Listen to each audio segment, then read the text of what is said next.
फिज़ा जी ये बताइए कि आप जैसे एग्ज़ाम दे रहे थे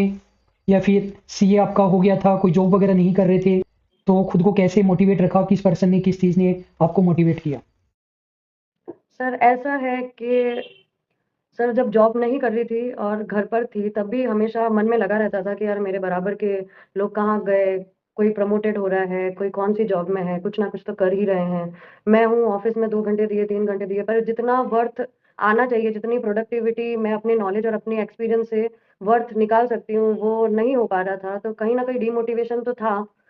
पर फिर वो कहते हैं ना कि ऊपर वाला चिड़िया को भी दाना ज़रूर देता है, लेकिन उसको भी घोंसले से बाहर तो आना ही होता है। तो इसी रीज़न से कहीं न कहीं यही मोटिवेशन था कि मैंने गवर्नमेंट जॉब के लिए सोचा और उस लाइन में आगे बढ़ी। ऐसे चार्टर्ड अकाउंटेंट्स मेरे नॉलेज में काफ़ी है, जो अपनी डिग्री की वैल्यू नहीं कर रहे हैं सर, डिग्री ले रखी है, अपना नेम लैंड करा रहे हैं, कोई हाउसवाइफ्स बने हुए हैं, कोई ठीक है कॉम्प्रोमाइज़ कर रहे हैं, सबका अपना-अपना ओपिनियन है। पर मुझे ऐसा लगता है कि हम रेयर रिसोर्सेज़ में भी कुछ वर्थ तो निकाल ही सकते हैं। जैसे मेरा है कि मैं जोधपुर में रहती हूँ और मेरे पास ऑप्शन नहीं है जोधपुर छोड़ने का, तो मैंने ये तरीका निकाला कि मैं अपनी वर्किंग इस तरीके से कर सकती हूँ एज़ अ चार्टर्ड अकाउंटेंट चाहे जूनियर अकाउंटेंट डिफरेंट जॉब होगी, पर चार्टर्ड अकाउंटेंट का नॉलेज, एक्सपीरियंस जो जिस तरीके का प्रेज़ेंटेशन है, वो कहीं न कहीं उस जॉब में भी मुझे फ़ायदा देगा। जैसे एक्सेल चलाना आता है या आपको टैली का वर्क आता है या जो भी है जॉब में वो चीज़ें भी मैटर करती है। एक देवी ऐसी होती है जो जिनका नाम है सरस्वती माता, तो वो कभी सर उधार नहीं रखती है। हो सकता है कोई बड़ी सफलता आपका इंतज़ार कर रही है, बस मेहनत शिद्दत से होनी चाहिए। स्टूडेंट मैं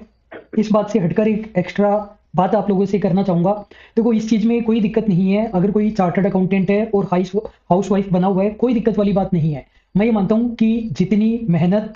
हस्बैंड बाहर जाकर के कर रहे हैं, उतनी ही मेहनत और उतना ही रेस्पेक्टेड वर्क है हाउसवाइफ़ बनना और उतना ही रेस्पेक्ट होना चाहिए, हालाँकि हमारी सोसाइटी में होता नहीं है। लेकिन बात ये है कि यदि आप हाउसवाइफ़ बने हुए हो, तो फिर आप अपनी मर्ज़ी से बने हुए हो, आपने ये डिसाइड किया, खुद ये डिसाइड किया कि मुझे हाउसवाइफ़ ही बनना है, मुझे इस चीज़ में आनंद आता है, मुझे ये करना है। और कोई रीज़न नहीं होना चाहिए कि हमारी तो शादी ही ऐसी फैमिली में हुई जो हमें जॉब नहीं करने देना चाहते, हमारे पेरेंट्स नहीं करने देना चाहते या फिर हमें तो डर लगता है, हमें कोई एग्ज़ाम नहीं देने देता, हम दूसरे शहर जाकर के जॉब कर नहीं सकते और कोई लिमिटेशन फैक्टर नहीं होना चाहिए। आप जो बनना चाहते थे वो बने हुए हैं, बस ये होना चाहिए और उसके बाद कोई दिक्कत नहीं है, चाहे आप हाउसवाइफ़ बनिए, चाहे आप सीए बनने के बाद में एलकेजी वाले बच्चों को पढ़ाइए, कुछ भी कीजिए, लेकिन वो डिसीज़न आपका होना चाहिए, आप अपनी लाइफ़ से खुश होने चाहिए। मेरे सर खुद के ऐसे फ्रेंड्स जैनों में ऐसा बोलते हैं कि मनुष्य का जो जीवन है वो 184 करोड़ योनियों के बाद मिलता है।